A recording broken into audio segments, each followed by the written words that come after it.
નમસ્કાર મારા વહાલા ગુજરાતી મિત્રો, જાગો જોગી જાગો ચેનલમાં આપનું સ્વાગત છે. તો આજે આપણે વાત કરીશું કે વસંત પંચમીનું ગૂઢ રહસ્ય શું છે. આપણે દર વર્ષે વસંત પંચમી ઉજવીએ છીએ, પરંતુ એનું રહસ્ય તો આપણને શાસ્ત્રોમાં જોવા મળે છે, પરંતુ એનું ગૂઢ રહસ્ય શું છે? તો આપણે બહારની વસંત પંચમીએ માં સરસ્વતીની પૂજા પ્રાર્થના કરીએ છીએ, કેમ કે સરસ્વતીજીએ શબ્દોનું જ્ઞાનમાં, શબ્દોનું અભ્યાસમાં પરિવર્તન કર્યું અને શબ્દોને વિદ્યામાન કર્યા. તેથી આપણે સરસ્વતી માને વિદ્યાની દેવી પણ કહીએ છીએ અને આપણે મા સરસ્વતીના હાથમાં વીણા ધારણ કરેલી જોઈએ છીએ. તે માટે સરસ્વતીને વીણા વાદિની પણ કહેવાય છે.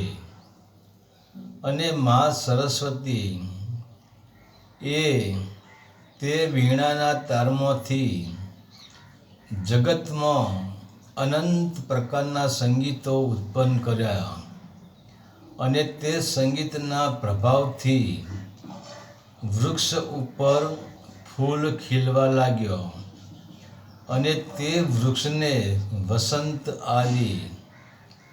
તો વૃક્ષને વસંત આવતો તેમના ફૂલનું સૌંદર્ય એવું લાગવા લાગ્યું કે જેમ એક સ્ત્રીના લગ્ન થાય છે ત્યારે તે દીકરી સોળે શણગાર સજે છે અને પોતાના પિયુ મિલનની આતુરતા હોય છે, તેમ દરેક વૃક્ષ નવોઢા દુલ્હનની જેમ ખીલી ઉઠે છે.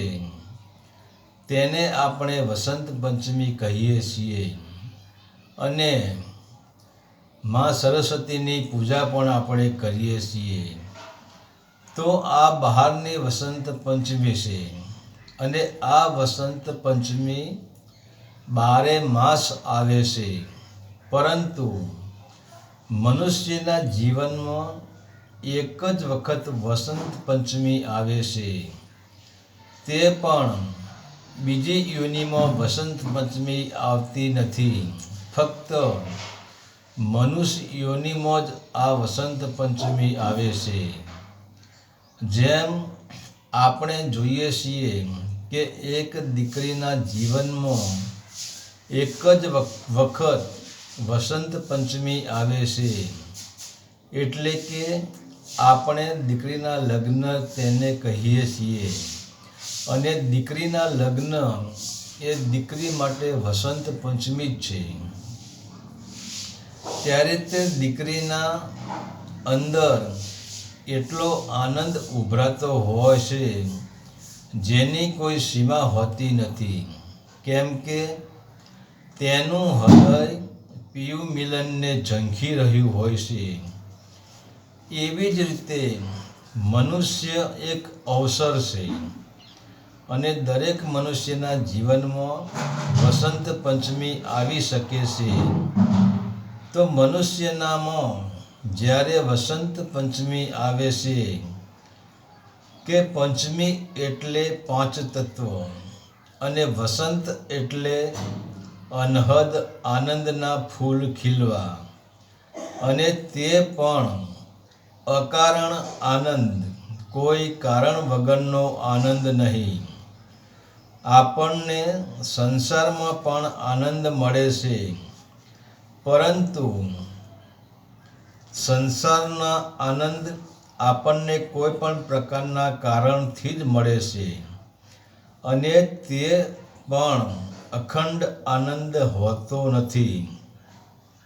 આપણે જોઈએ જેમ કે દીકરાના લગ્ન લીધા, દીકરાનો જન્મ થયો તમને સારી એવી જગ્યાએ નોકરી મળી ગઈ, કે પછી તમારે ધંધામાં મોટો નફો થયો, કે પછી તમે ચૂંટણી જીતી ગયા, આ બધા જ આનંદ ક્ષણિક આનંદ હોય છે.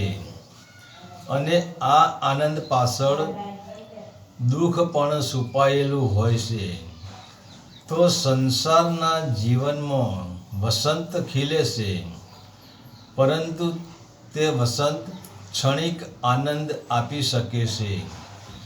તો મનુષ્યના જીવનમાં અખંડ વસંત પંચમી ત્યારે જ આવે છે કે જ્યારે તે 5 તત્વથી ઉપર ઉઠે છે. કેમ કે પ્રકૃતિ પરિવર્તનશીલ છે. તો પ્રકૃતિના 5 તત્વમાંથી મળતો આનંદ એટલે કે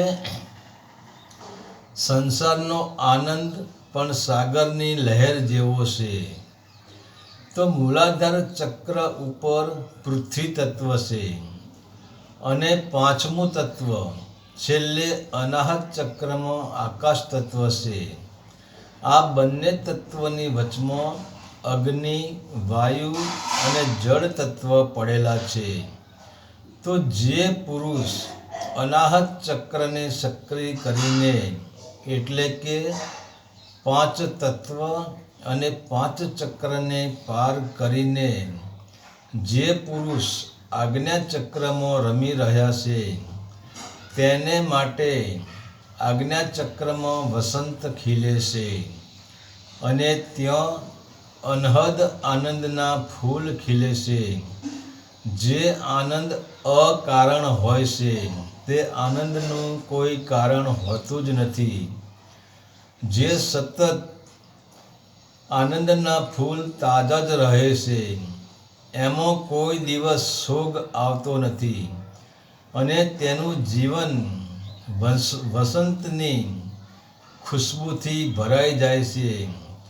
ત્યાર પછી તેને મહાજ્ઞાનની પ્રાપ્તિ થાય છે, અને તે અનહદ નાદના સંગીતમાં નો મહાઅધિકારી થાય છે. અને એટલે જ તેનામાં જ્ઞાન એટલે કે એની જીભ ઉપર સરસ્વતી વાસ કરે છે.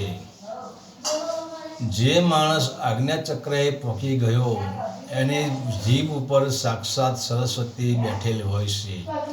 બીજું કે જે માણસ આજ્ઞાચક્રએ પહોંચી ગયો, તે સરસ્વતીના હાથમાં જે વીણા છે, એ વીણાનું સંગીત પણ એ મનુષ્યના જીવનમાં અખંડ આનંદ ફેલાવે છે. તો કેમ કે તેના અંદર અખંડ સંગીત અને અખંડની ધારા વહે છે.